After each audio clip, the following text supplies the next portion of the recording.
my grade school CYO boat ride. We met on a boat, actually the Good Time, which did a local tour of Lake Erie. I was with my girlfriends, he was with his boyfriends. We had no intention of going because we thought that was really for like weird people that did that, but we also had nothing else to do. I just come home from my freshman year in college, and my classmates from the 8th grade were putting this boat ride trip together. And I was not connected to anybody at the time, so my best buddy and I went on the boat ride. Somebody that he knew made a pass at me, made me very uncomfortable, and Papa said he liked the way I handled it. And then we needed a ride home because none of us had cars with us, so we had to accept from Papa and his friend Lee. And they asked if we wanted to stop. We stopped at a drive-in where they bring the food to the door, to your car door. And we got to the drive-in. I was with my friend Mariella. And Papa says, "What would you like to eat?" And I said, "Mariella, what are you going to have?" And Papa said, "I didn't ask her, I asked you." I never wanted to see him again. He said he'd call me the next day, which was Sunday, to go to the movies. And I managed to stay on the phone with my girlfriend as long as I could, hoping to avoid the call. But she had to go do something, and as soon as we hung up, he called, and I was just couldn't say no. And we went to the movies, we met his parents, and that was it. You know, I thought he's not half bad. Grandma tell you the same story? She did. She had she added some to the end She about went with her girlfriend. Yeah, about she talked about getting a ride home from you, I believe. Yeah. But she didn't want to take the ride. Because why? She didn't want to go with you. I guess she didn't. I found out later. What I really liked first were his arms. He was working construction, and he had his arm around me one time, and he had the most magnificent arms. He had the golden hair in his arms. I thought, God, he's got good arms, you know. She was a pretty nice girl.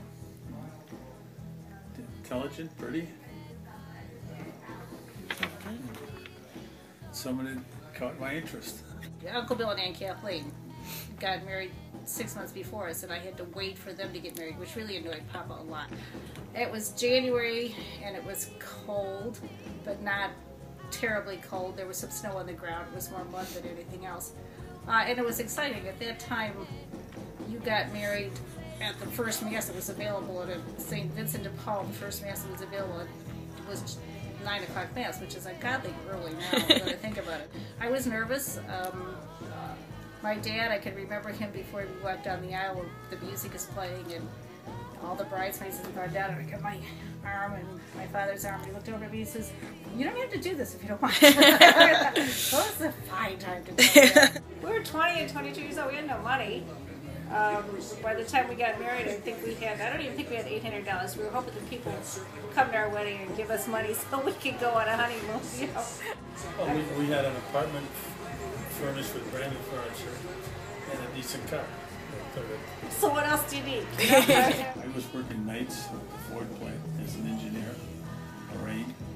My grandmother was working as a secretary in downtown Cleveland on days, so we got to see each other on weekends for like a year.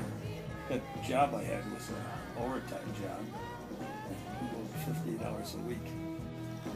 By the time I got home and I'd go to sleep, she'd be off to work. It was time for me to go to work. My all-time favorite thing, I think, with him is that his fairness, his overall fairness to everything and everybody. And he maintains, even though he loses his temper sometimes, he manages to bring things back down. He doesn't stay angry, and he is extremely fair. He is more fair than I am.